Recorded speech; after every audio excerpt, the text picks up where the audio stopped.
संदेशे आते हैं हमें तड़पाते हैं, तो चिट्ठी आती है तो पूछे जाती है कि घर कब आओगे, कि घर कब आओगे, लिखो कब आओगे, कि तुम बिन ये घर सूना सूना है। संदेशे आते हैं हमें तड़पाते हैं, जो चिट्ठी आती है वो पूछे जाती है कि घर कब आओगे, कि घर कब आओगे, लिखो कब आओगे, कि तुम बिन ये घर सूना सूना है।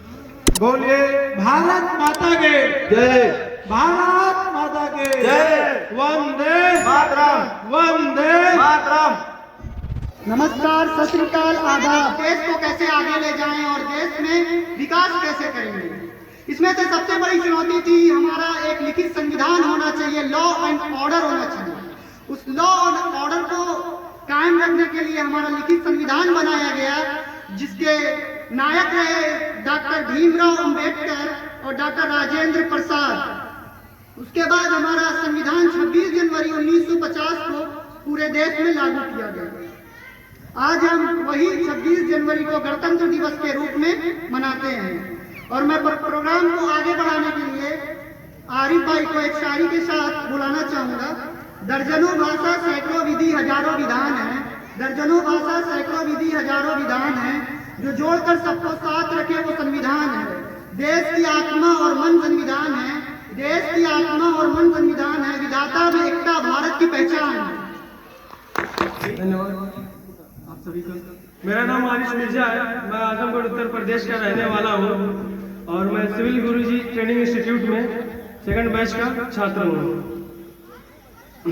आज मैं अपनी बात 2 लाइनों से शुरू करना चाहूँगा। खुशियों पर मौज की रवानी रहेगी, खुशियों पर मौज की रवानी रहेगी, जिंदगी में कोई न कोई कहानी रहेगी। हम भी कार्यक्रम में 4 चांद लगा देंगे अगर आप सबके तालियों की मेहरबानी रहेगी।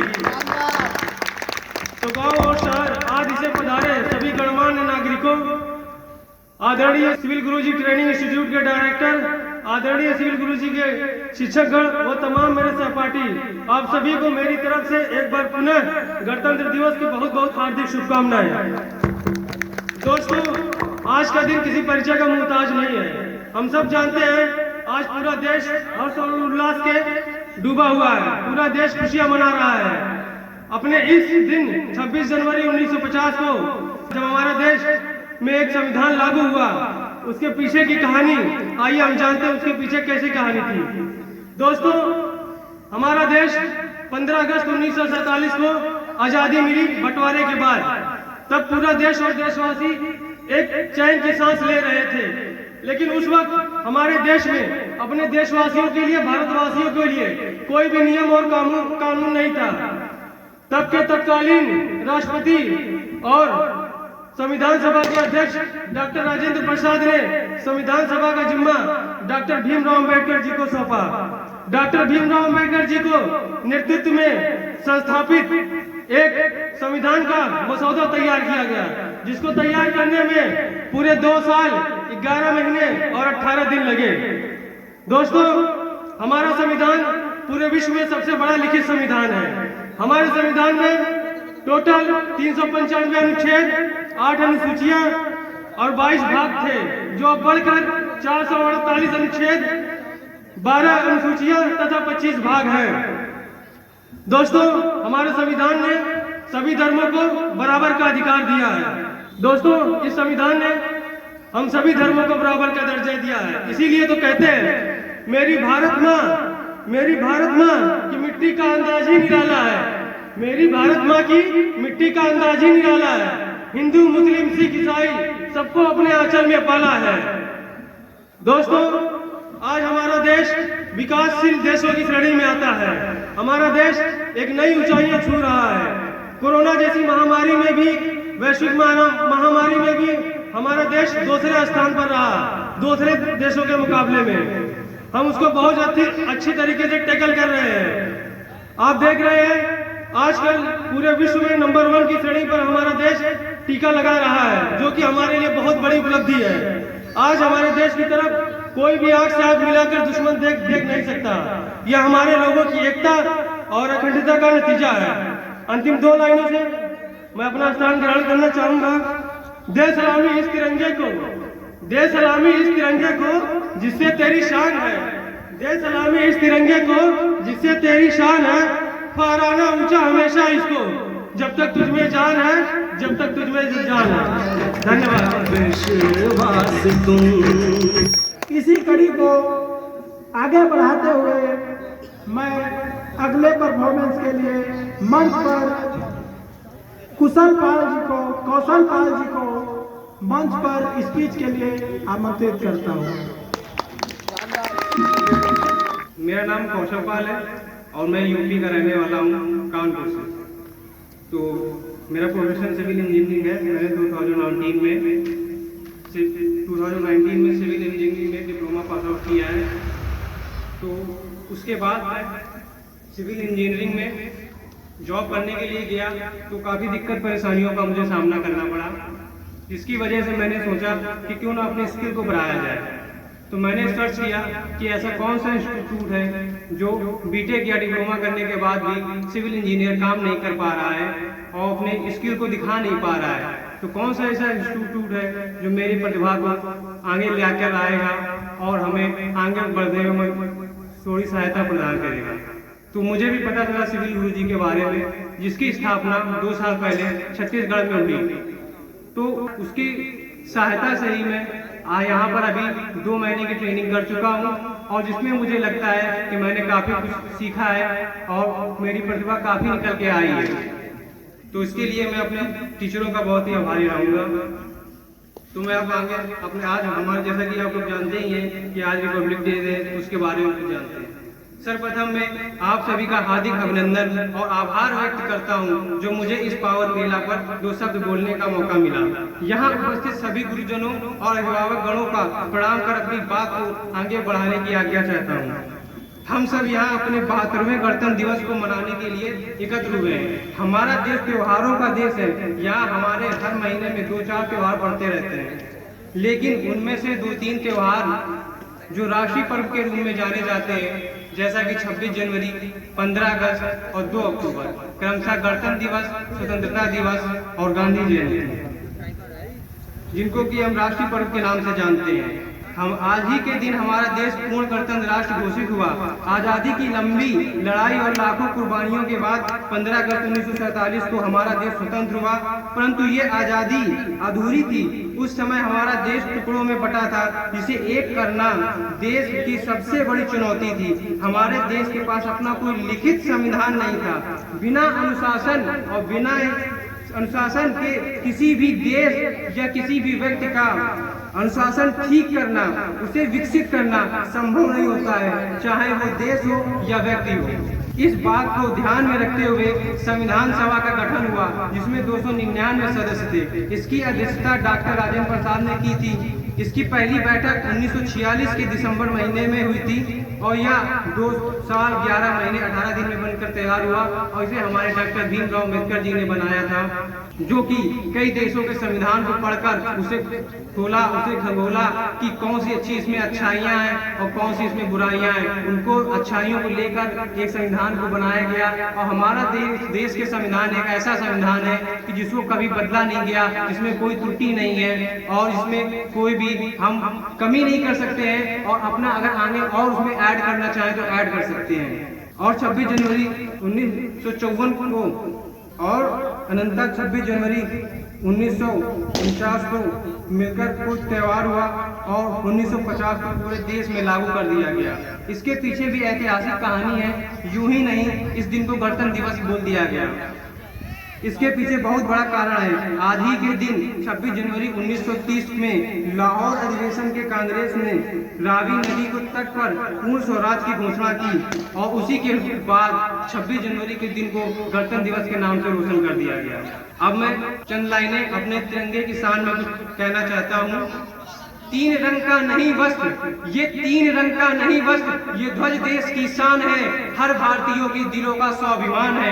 यही है गंगा, यही है हिमालय, यही हिंद की जान है, और तीन रंगों में रंगा हुआ ये अपना हिंदुस्तान है। कौशल जी की इस इंस्पिरेशनल बेस्ड स्पीच के लिए थैंक यू। और आप लोगों से तालियों की मैं उम्मीद में एक शायरी पेश करता हूँ। समाज फरमाए, जिंदगी में एक नई सौगात हो जाए, काश आपसे प्यार भरी मुलाकात हो जाए, दिल की उमंग को पंख लग जाए, दिल की उमंग को पंख लग जाए, बस आपकी तालियों की बरसात हो जाए। इसके बाद मैं कविता के लिए आदरणीय हमारे गुरु ऋषिराज सर को बुलाना चाहूंगा कि वो आए और अपनी कविता पेश करें।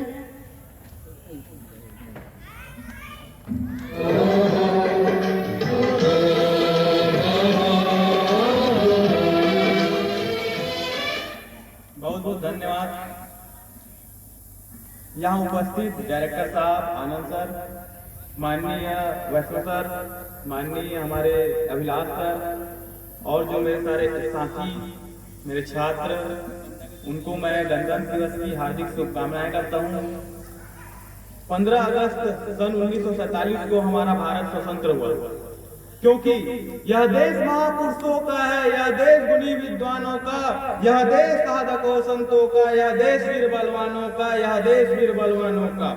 गुणीजनों और महापुरुषों की उपस्थिति में हमारा देश की स्वतंत्रता तब तक अधूरी है जब तक हमारा संविधान लागू नहीं हुआ।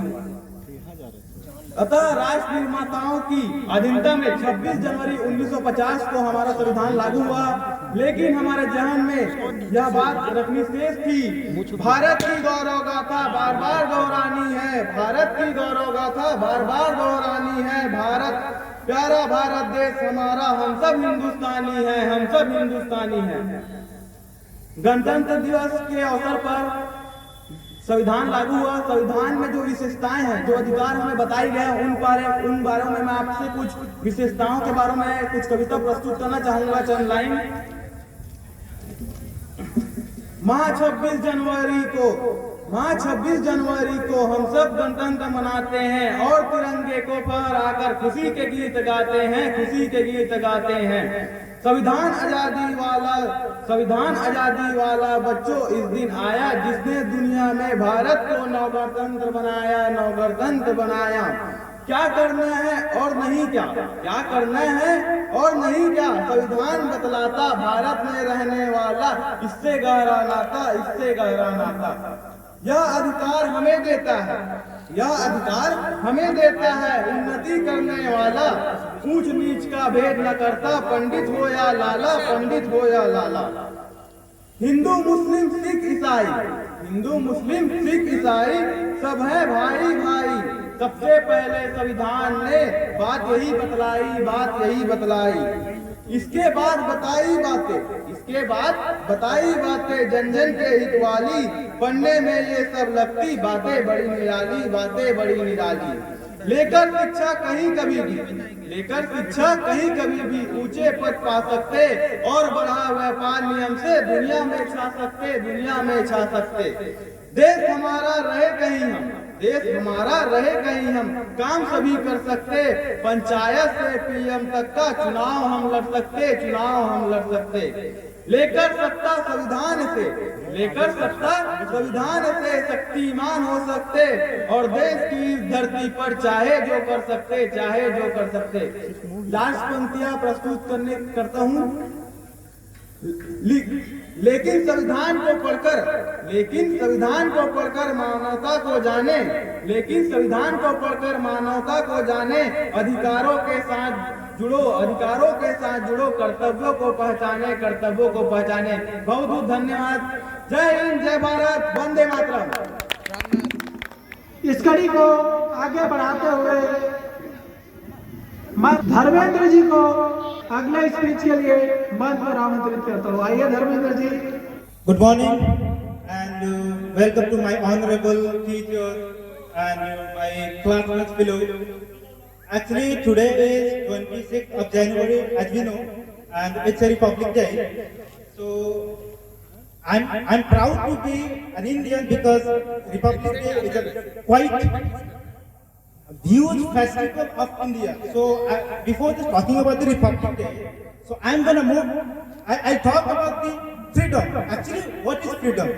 So that person only can know the meaning of freedom who have beared all those things, like terrible things, what is happening before the independence, before the 1947, when our British, they just colonized a country. On the time, people didn't have any kinds of authority, people didn't have any kinds of fundamental right to say something, to ask anything about the government, what is happening here, what is the right, what is the wrong, and anything. They had not any kinds of authority to ask about development, to ask about any kinds of related to our development of a country and education system. So just because of that, a lot of freedom fighters like Mahatma Gandhi, Dr. Rajendra Prasad, and Bhagat Singh, all those kinds of freedom fighters, they have just sacrificed their life just for our country, just for us, and just for India. And we have to be proud to be an Indian. You should also be proud to be an Indian. So and at the end time, eventually, if we became the independence, and after independence, so why we need the Republic Day? Why we celebrate Republic Day? So because of that, when it just became the independence, we on the time we didn't have any kinds of rules, regulation, follow the rules and judiciary and court, everything we don't have. So just for thinking all those things, and in the presence of our president, Dr. Rajendra Prasad, they have decided to make some kinds of rules and constituency.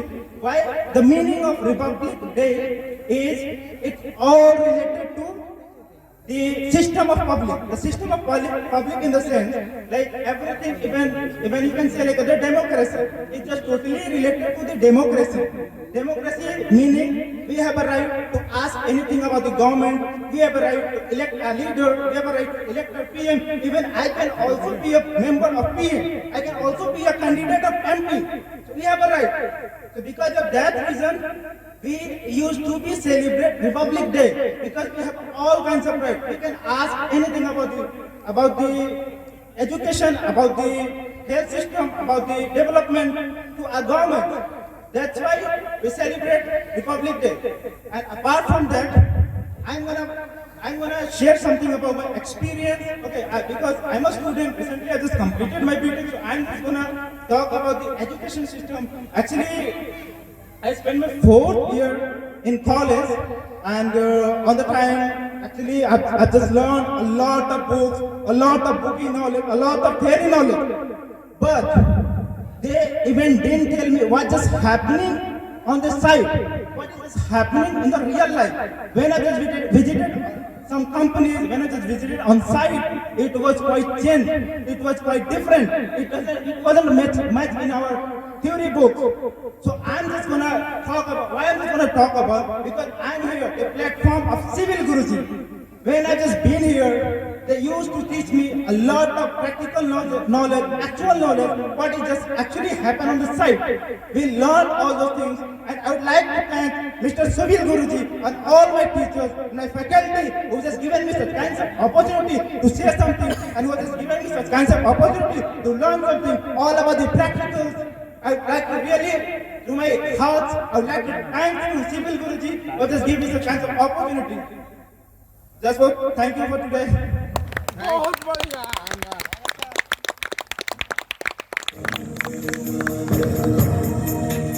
पढ़ रहे मेरे साथी विकास कुमार भाई, जो मेरे साथ रोज lunch करते हैं, डिनर करते हैं, ब्रेकफास्ट करते हैं, और उस मौके का कुछ एक्सपीरियंस आपके साथ मैं शेयर करने जा रहा हूँ। समाज फरमाए। आप मुस्कुराते भी खूब हैं, आप मुस्कुराते भी खूब हैं, आप दूसरा शर्माते भी खूब हैं, आप मुस्कुराते भी खूब हैं, आप दूसरा शर्माते भी खूब हैं। सोचा आपको दावत पे बुला लूं, सोचा आपको दावत पे बुला लूं, मगर मैं जानता हूँ आप खाते भी खूब हैं। अगले क्रम में हमारे सिविल गुरुजी इंस्टीट्यूट के अभिलाष सर अपना स्पीच देने के लिए आ रहे हैं, तो मैं अविनाश सर को उनका स्पीच देने के लिए यहाँ पर आमंत्रित करता हूँ। सबसे पहले बोलते हैं भारत माता की जय। माननीय मुख्य अतिथि आदरणीय बाबूजी और हमारे इंस्टीट्यूट के डायरेक्टर आनंद सर और हमारे सभी भाई बहन और माताएं सभी को गणतंत्र दिवस की बहुत बहुत शुभकामनाएं। फिर से एक बार बोल देते हैं भारत माता की जय। इसके बाद मैं हमारे जो देश के आज़ादी के लिए जिन हमारे वीर सपूतों ने, हमारे वीरों ने जो ने खून की नदी बनाई और अपने प्राणों की आहुति दी, सबसे पहले उनको नमन, अभिनंदन और वंदन करता हूँ और उनको कोट कोट प्रणाम करता हूँ हमारी तरफ से और हमारे पूरे सिविल गुरुजी इंस्टीट्यूट की तरफ से। फिर से बोलते हैं, बोलिए लाल बहादुर शास्त्री की जय। एक बात अपने तिरंगे झंडे के लिए दो लाइन बोलता हूँ। जो दे सलामी इस तिरंगे को, दे सलामी इस तिरंगे को जिससे तेरी शान है। साहब, दे सलामी इस तिरंगे को जिससे तेरी शान है।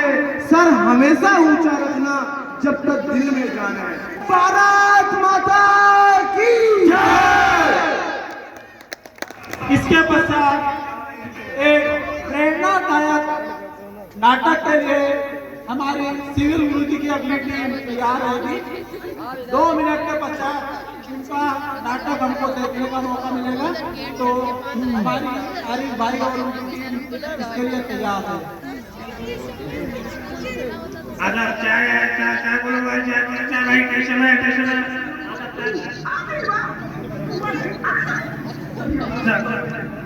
अदरक मार कर मलाई मार। अरे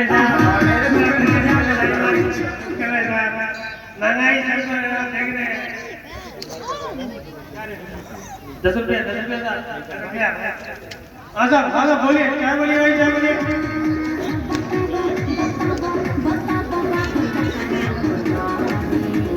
भैया भैया तू दे दो भैया, तू दे दो भैया। आजा बोलिए भाई।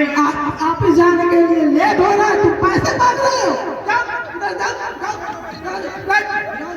आप जाने के लिए हाँ भाई,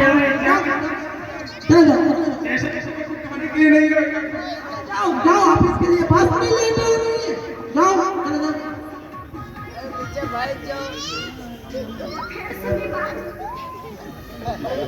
ठीक से रहो यार।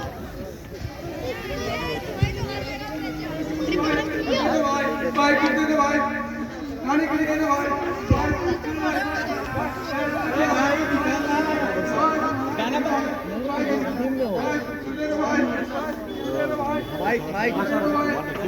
हाँ सर, एक और सर, क्या बोले भाई।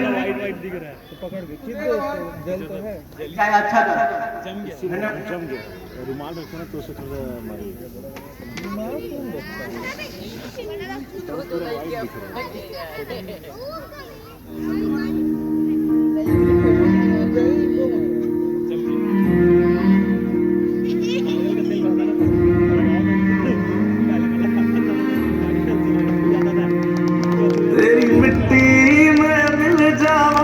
बन के मैं खिल जावा, इतनी सी है दिल की आरज़ू।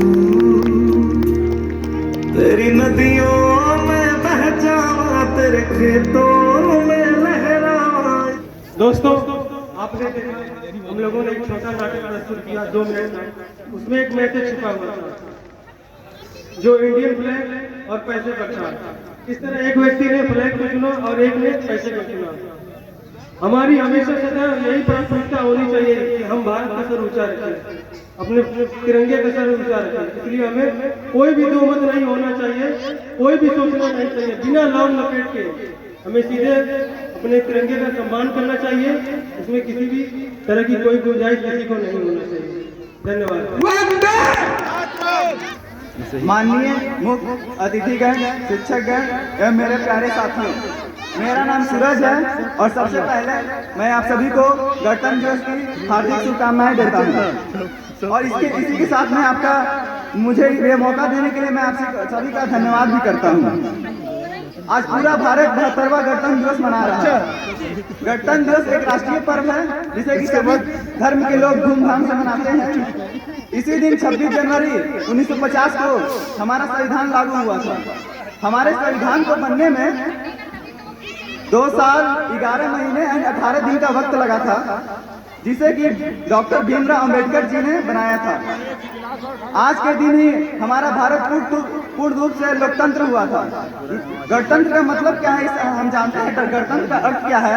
गणतंत्र का अर्थ है देश की जनता को देश के नेतृत्व के लिए नेताओं को चुनना। देश की जनता को देश के नेतृत्व के लिए नेताओं को चुनना। इसी के साथ गणतंत्र दिवस हम सभी भारतीयों के अंदर हर्षोल्लास का प्रतीक है और भारतवासी को यह संकल्प लेने के लिए प्रेरित भी करता है कि वो अमर और शहीदों की बलिदानी को व्यर्थ ना जाने दें। अब मैं अपनी वाणी को विराम देते हुए 2 शब्द कहना चाहता हूँ। दे सलामी इस तिरंगे को जिससे तेरी शान है, दे सलामी इस तिरंगे को जिससे तेरी शान है, सर हमेशा ऊंचा रखना इसका जब तक दिल में जान है। इसी के साथ धन्यवाद। दोस्तों, आजकल वो ज़माना आ गया है कि टिकटॉक वाले खुद को बॉलीवुड स्टार समझते हैं और पबजी वाले खुद को जवान समझते हैं, लेकिन वो भूल जाते हैं हमारे असल नायक भगत सिंह हैं। तो भगत सिंह की याद में मैं 2 पंक्ति बोलता हूँ। मेरे जज्बातों से इस कदर वाकिफ है मेरा कलम, मेरे जज्बातों से इस कदर वाकिफ है मेरा कलम, मैं इश्क भी लिखना चाहूँ, मैं इश्क भी लिखना चाहूँ तो इनकलाब लिखा जाता है, मैं इश्क भी लिखना चाहूँ तो इनकलाब लिखा जाता है। तो मैं आगे आमंत्रित करूंगा ऐसे व्यक्ति को जिसको मैं शायरी के जरिए आपको बताऊंगा, आप खुद समझ जाएंगे आगे कौन आने वाला है। तुम खूब मुस्कुराते हो, तुम खूब मुस्कुराते हो, तुम खूब हंसते भी हो, तुम खूब मुस्कुराते हो, तुम खूब हंसते भी हो। सोचा तुम्हें दावत पे बुला लूं, सोचा तुम्हें दावत पे बुला लूं, लेकिन मैं जानता हूँ तुम खूब खाते भी हो। समझ गए होंगे। मैं विकास भाई को बुलाना चाहता हूँ, आमंत्रण देना चाहता हूँ वॉइस स्टेज पे और स्पीच आरंभ।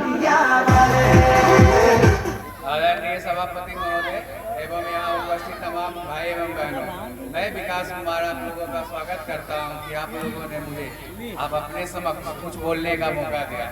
मैं स्पेशली बाबूजी का भी थैंक करता हूँ कि उन्होंने ये मंच को तैयार किया है और मैं आप लोगों के बीच में कुछ बोल पा रहा हूँ। मैं अपने गुरुजन सिविल गुरुजी के तमाम गुरुजन को भी अभिनंदन करता हूँ।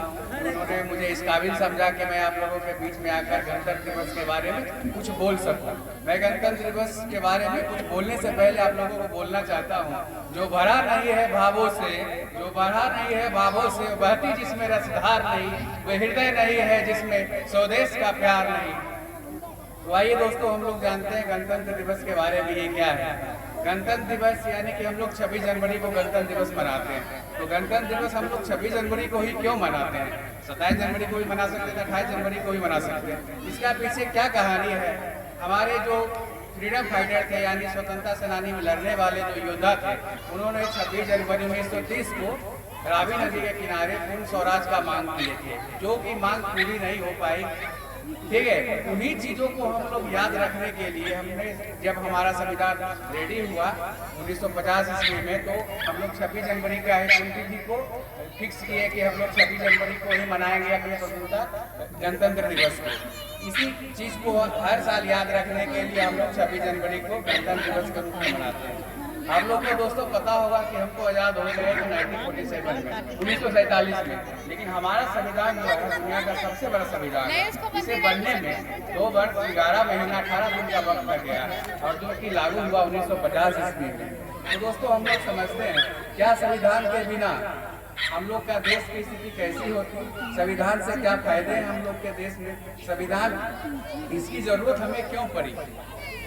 संविधान के बिना भी तो हम लोग चल सकते थे। आज़ादी के पहले भी हमारे देश में सिस्टम व्यवस्था चल रही थी। हम लोग भले ही अंग्रेज के गुलाम थे, उनमें भी कुछ नियम थे, कायदे थे, उसके साथ तो हम लोग आगे बढ़ रहे थे। लेकिन हमें अभी स्वतंत्र संविधान की आवश्यकता क्यों पड़ी? क्योंकि दोस्तों, हम लोग जानते हैं कि संविधान जो है एक लोकतंत्र का प्रतीक होता है। लोकतंत्र को किसी भी देश में लाने के लिए हमें एक संविधान की जरूरत होती है। संविधान ही हमें आज़ादी देती है किसी के समक्ष बोलने का, किसी के समक्ष अपने बातों को रखने का, किसी भी व्यक्ति को शिक्षा का अधिकार हमें संविधान ही देता है। तो इसलिए हम लोगों ने संविधान का निर्माण किया। एक देश को सुचारू रूप से चलाने के लिए हमें एक नियम कानून की आवश्यकता पड़ती है और ये नियम कानून हम लोगों के बीच में संविधान बनकर आई। अब मैं आप लोगों को बताना चाहता हूँ संविधान के बिना हमारा देश कैसा होता। अगर हम आजाद हो जाते इसके बाद भी हमारा देश की स्थिति कैसा होता। मान लीजिए 1947 में हम लोग आजाद हो जाते, इसके बाद फिर कोई ना कोई शासक होता। हो सकता है कि हमारे देश में कोई प्रधानमंत्री नहीं होता, लेकिन कोई तो राष्ट्रपति होता जो हमारे शासन व्यवस्था को आगे चलाता। लेकिन आप लोगों को पता होना चाहिए जब हद से ज्यादा खुदाई बढ़ जाता है तो लोग मसरूफ हो जाते हैं, जो हद से ज्यादा पावर बढ़ जाता है लोग निरंकुश हो जाते हैं। ठीक है, अगर हम लोग के देश में कोई राष्ट्रपति होते हैं जिनके अपने सत्ता खोने का डर नहीं होता तो वो क्या करते हैं, अपने शासन व्यवस्था को निरंकुश बढ़ाते जाते हैं और हमारा अपने मनमानी करते रहते हैं। हम लोगों का ख्याल नहीं रखते, देश की स्थिति क्या है उन पर उनका फोकस नहीं रहता। उनकी अपनी निजी हित के लिए उनका सारा कर्तव्य आगे बढ़ता। इसी चीजों को ध्यान रखने के लिए हम लोगों ने अपने देश में संविधान बनाया और लोकतंत्र को लाया। लोकतंत्र के डेफिनेशन से हम लोग समझते हैं कि जनता के लिए जनता के द्वारा चलाई जाने वाली शासन व्यवस्था होती है।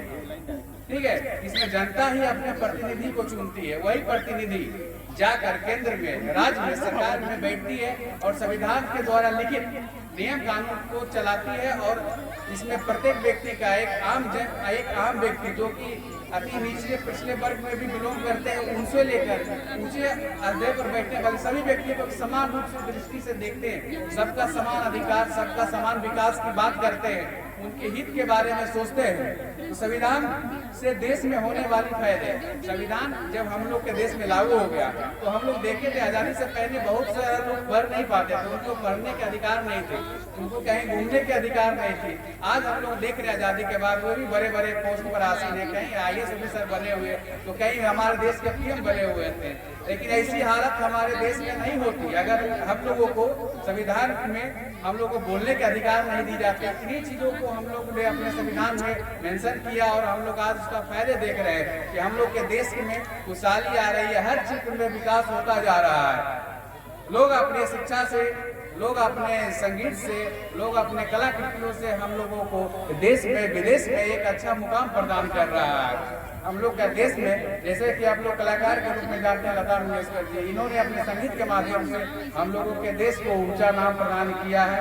और हम लोग आज बात करने वाले हैं कि शिक्षा व्यवस्था पर क्या प्रभाव पड़ा है हम लोग का संविधान का। संविधान से देश में होने वाली फायदे, इसमें क्या फायदे हैं शिक्षा में, लोग शिक्षित हो रहे हैं, आज लोगों को पढ़ने की आजादी मिली हुई है। लोग किसी भी वर्ग से बिलोंग करते हैं उन्हें सरकार के द्वारा मुफ्त शिक्षा का प्रावधान किया गया है। हम लोग आज जो है बात करने वाले हैं सिविल इंजीनियरिंग का क्या योगदान है हमारे शिक्षा व्यवस्था में। जैसा कि दोस्तों आप लोग जानते हैं सिविल इंजीनियरिंग का रिश्ता उतना ही पुराना है मानव जनजीवन के साथ जितना कि मानव जीवन का समाज अस्थायी रूप से रहा है। जब से सृष्टि का निर्माण हुआ है मानव अपने आश्रय के लिए किसी न किसी चीज को चयन करता था। वो चयन जो होता उसका आवास होता था। ये आवास निर्माण करने का काम एक सिविल इंजीनियर का ही होता है। हम हर काल में, चाहे वो राम राज्य हो, चाहे वो महाभारत का काल हो, हर समय हम लोग उपस्थित थे और भवन निर्माण का काम किया करते थे। वास्तुकला के माध्यम से लोगों को एक अच्छे प्रतीक के रूप में उस समय की स्थिति, उस समय की सौंदर्य को दर्शाता है हमारा वास्तुकला। अगर आप अपनी पुरानी सभ्यता समाज को खोजने जाते हैं तो आपको सिर्फ एक ही चीज का सहारा लेना पड़ता है और वह है वास्तुकला। जैसा कि दोस्तों आपको पता है मोहनजोदड़ो, हड़प्पा की सभ्यता, इसकी पता जब मुझे लगी तो कैसे लगी, इसकी सभ्यता हमको पता हमें तभी लगी जब इसके वास्तुकला मिले, पुराने ईंटें मिले, पुराने घर मिले तो हमें पता चला इसकी समाज कितनी विकसित थी, इनकी सभ्यता कैसी थी। ये सारे चीज हमें वास्तुकला के माध्यम से ही मिलती है। ये आज के हमारे देश के ताजमहल है, इमाम बारह है, इंडिया गेट, ये सभी चीज वास्तुकला के उत्कृष्ट नमूने हैं। इन सभी नमूनों को बनाने का काम हमारे सिविल इंजीनियर की है और हमारे देश के तमाम मजदूर वर्ग का भी उतना ही योगदान रहा है जितना कि एक सिविल इंजीनियर का रहा है, क्योंकि सिविल इंजीनियर निर्देश देते हैं और उनसे कंधे से कंधे मिलाकर चलने का काम हमारे मजदूर भाई करते हैं। इसीलिए जो भी हमारे देश में है सभी लोगों का समान अधिकार है, समान योगदान दे रहे हैं हमारे देश की तरक्की की ओर ले जाने में। मैं आप लोगों को बता देना चाहता हूँ, ये बहुत ही खुशी की बात है, सिविल इंजीनियर एक विश्वास का प्रतीक होता है। किसी भी आप भवन में रहते हैं, विश्वास के साथ रहते हैं, ये चलेगा, इंजीनियर के द्वारा बनाया हुआ।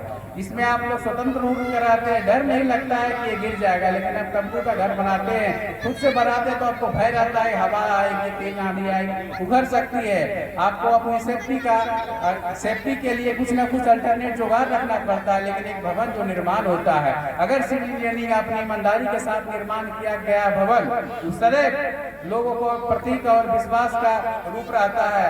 मैं आप लोगों को बता देना चाहता हूँ और आपको आश्चर्य भी होगा कि हम लोग तो मानव है जो कि सिविल इंजीनियर के रूप में जाने जाते हैं। देवू में एक विश्वकर्मा थे जिन्हें लोग सिविल इंजीनियर के रूप में जाते हैं। वे वास्तुकला, मानव का वास्तुकला बनाने के लिए हम लोग सिविल इंजीनियर उपस्थित होते हैं। लेकिन देवताओं का जो है भवन निर्माण हो, ये सभी कार्य हमारे विश्वकर्मा द्वारा किए जाते हैं। मैं दोस्तों इन्हीं सब चंदों के साथ मैं अपनी वाणी को विराम देता हूँ। इसके साथ ही साथ मैं आप लोगों को बता देना चाहता हूँ कि हमारे एजुकेशन सिस्टम आज़ादी के बाद आज हम लोग 72वां संविधान 72 रिपब्लिक डे मना रहे हैं। ठीक है, 72वां साल हो गए आज़ादी से, संविधान बनने से लेकर आज तक 72 साल हो गए। हमारे देश के सब क्षेत्र में विकास हुई, शिक्षा में भी हुई, व्यापार में भी हुई। ये सभी क्षेत्रों में जो विकास होती जा रही है, इनमें सभी लोगों का परस्पर योगदान है। आप लोग इसी तरह से अपना योगदान देते रहे, देश को एक नया आयाम प्रदान करें। Thank you. मैं आप लोगों के बीच में चंद पंक्तियां कहना चाहता हूँ, कविताओं के माध्यम से मैं संदेश देना चाहता हूँ आप लोगों को।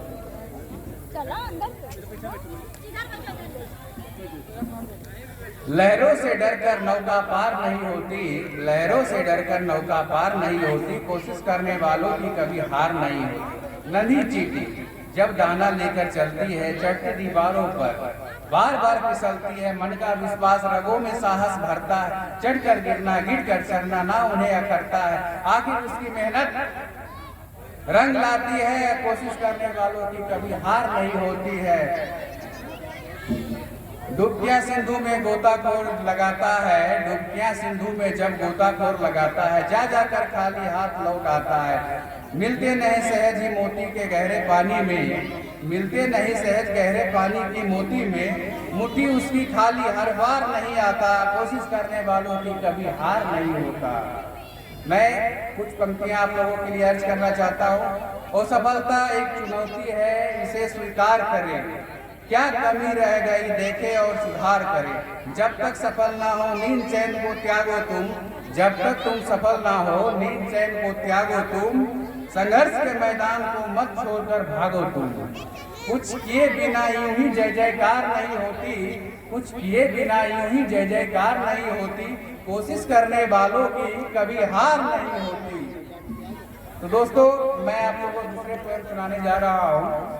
मुट्ठी में कुछ सपने लेकर, मुट्ठी में कुछ सपने लेकर, भर के जीवों में आशाएं, दिलों में है अरमान यही कि कुछ कर जाए हम, कुछ कर जाए हम। सूरज सा तेज नहीं मुझ में, दीपक सा जलता देखोगे, अपनी हद को रोशन करने से तुम मुझे कब तक रोकोगे, तुम मुझे कब तक रोकोगे। मैं उस मिट्टी का वृक्ष नहीं जिसको नदियों ने सींचा है, बंजर माटी में भी पलकर मैंने मृत्यु से जीवन को खींचा है। मैं पत्थर पर लिखी इबारत हूँ, तुम मुझे शीशे से कब तक तोड़ोगे, मिटने वाला मैं नाम नहीं, तुम मुझे कब तक रोकोगे, तुम मुझे कब तक रोकोगे। इस जग में जितने जुल्म नहीं उतने सहने की ताकत है, तानों के भी सोल में रहकर मुझे सच कहने की आदत है, मुझे सच कहने की आदत है।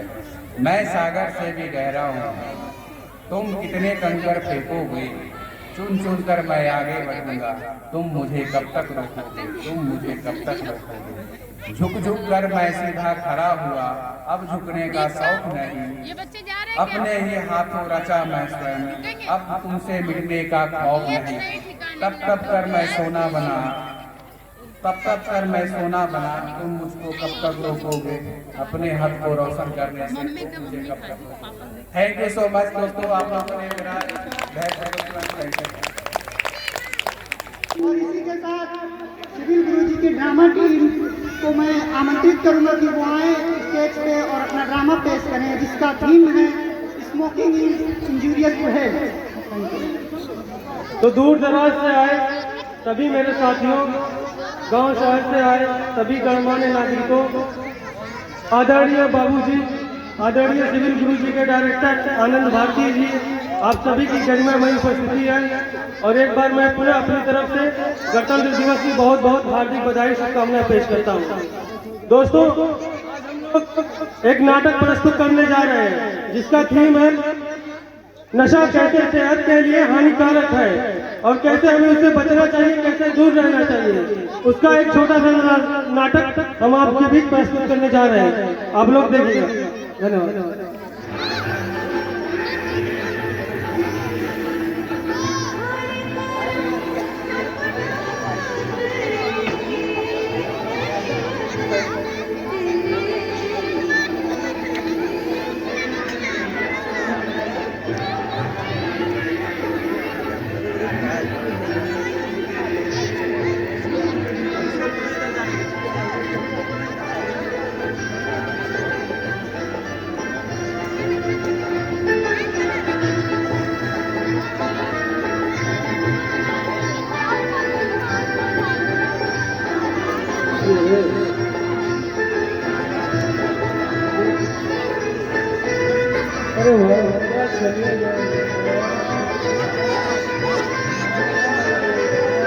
अरे वाह, देखो क्या जा रही है यार, वाह मजा आ गया देख के, वाह।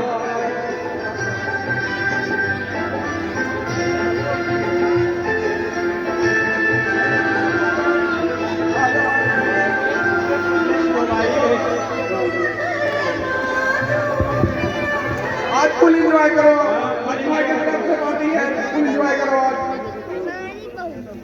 मेरी तरफ से पार्टी आज फुल एंजॉय करो, जितने पी सकते हैं तुम एंजॉय करो। और चाहिए तो और लाऊंगा।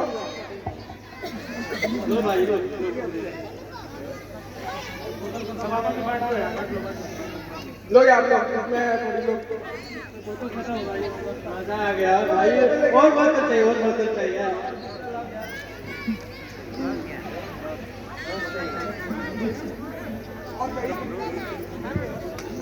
दो यार मुझे लाओ यार।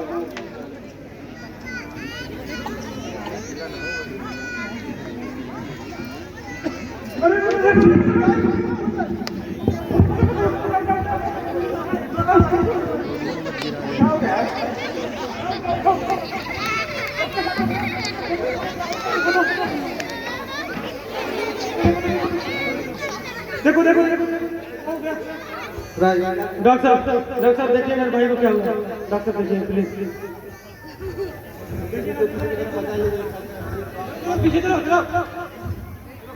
अरे साहब देखने दीजिए भाई। अरे साहब डॉक्टर देखिए ना, ये माँ बाप का अकेला देखिए ना, डॉक्टर साहब देखिए हो गया।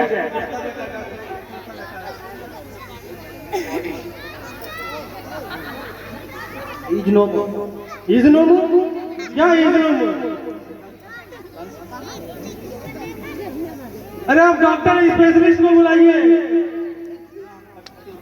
अरे क्या किया डॉक्टर, तो डबल बैटरी, तो डॉक्टर डबल बैटरी बुला बुलाई। अधिक पीने के कारण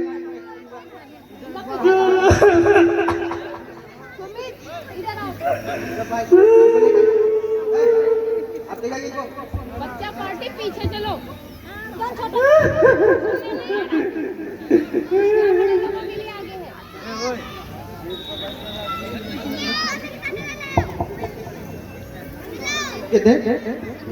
पता नहीं कहाँ से चले आते थे, चौगरा मंदिर मवादी सारी बात। आप लोग पीछे जाइए।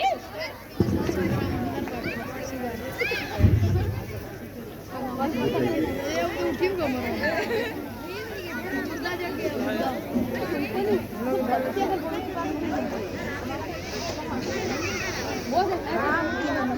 जैसा कि आपने देखा अभी इस नाटक के माध्यम से हमने एक मैसेज किया है। आज की जो युवा पीढ़ी है वो अधिक समय नशा में व्यतीत करते हैं, जिनसे कि वे उनका जिंदगी का लक्ष्य से वो भटक जाते हैं और इस कारण ये सब बीमारी होता है और कम उम्र में वे मर जाते हैं, जिनसे कि फैमिली उनके जो चाहने वाले हैं उनका उस पर बुरा असर पड़ता है। ये मैसेज है कि नशा आप नहीं करिए, एक मैसेज हमारे ड्रामा के द्वारा दिया गया है। जैसे कि हमारे साथ हुआ कि आपके घर परिवार के साथ हो सकता है, लेकिन कृपया आपसे रिक्वेस्ट है आपके बाद नशा मुक्त रहे और मस्त रहे और अपने लाइफ में आगे बढ़े। आज से हम लोग शपथ लेते हैं कि आज से हम लोग कोई नशा नहीं करेंगे और साथ मिलकर जिएंगे, किसी को करने नहीं देंगे, अपना किसी को करने नहीं देते। जो हमारे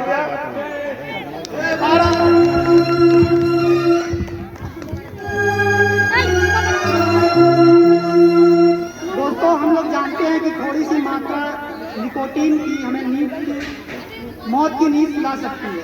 तो सिगरेट में भी निकोटीन होता है, इसलिए हम इसका सेवन करने से बचें। दोस्तों, हमारे सैनिक जवान बॉर्डर पे देश की मोहब्बत और प्यार में कुर्बानियाँ दे देते हैं, लेकिन आजकल के हमारे जवान कुछ और ही मोहब्बत और प्यार करते हैं और घरों में रह के व्हाट्सएप चैटिंग करते हैं। उनके लिए एक शायरी है, न मरो सनम बेवफा के लिए, न मरो सनम बेवफा के लिए, 2 गज जमीन नहीं मिलेगी दफन के लिए। न मरो सनम बेवफा के लिए, 2 गज जमीन नहीं मिलेगी दफन के लिए। मरना है तो मरो अपने वतन के लिए, मरना है तो मरो अपने वतन के लिए। हसीना भी दुपट्टा फेंक के देगी दफन के लिए। Thank you. दोस्तों, हमारे विकास भाई कविता कहने वाले थे, कुछ वजहों से वो कविता नहीं कह पा रहे हैं, तो उनके लिए मैं एक शायरी पेश कर रहा हूँ। पता कम है पड़ताल ज़्यादा है, पता कम है पड़ताल ज़्यादा है, उत्तर कम है सवाल ज़्यादा है। पता कम है पड़ताल ज़्यादा है, उत्तर कम है सवाल ज़्यादा है। इसको तालियों की खुराक देते रहना, ये व्यक्ति कभी कम बवाल ज़्यादा है। इसी के साथ ही मैं आप लोग से विदाई लेना चाहूँगा। सिविल गुरु जी का कार्यक्रम नहीं सकता, आगे का कार्यक्रम बाबू जी के संचालक आगे बढ़ाएंगे।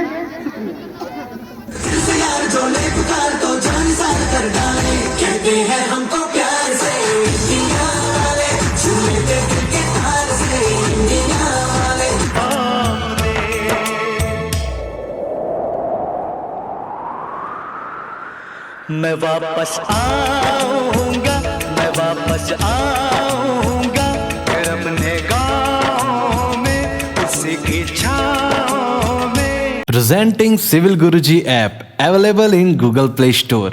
Download now.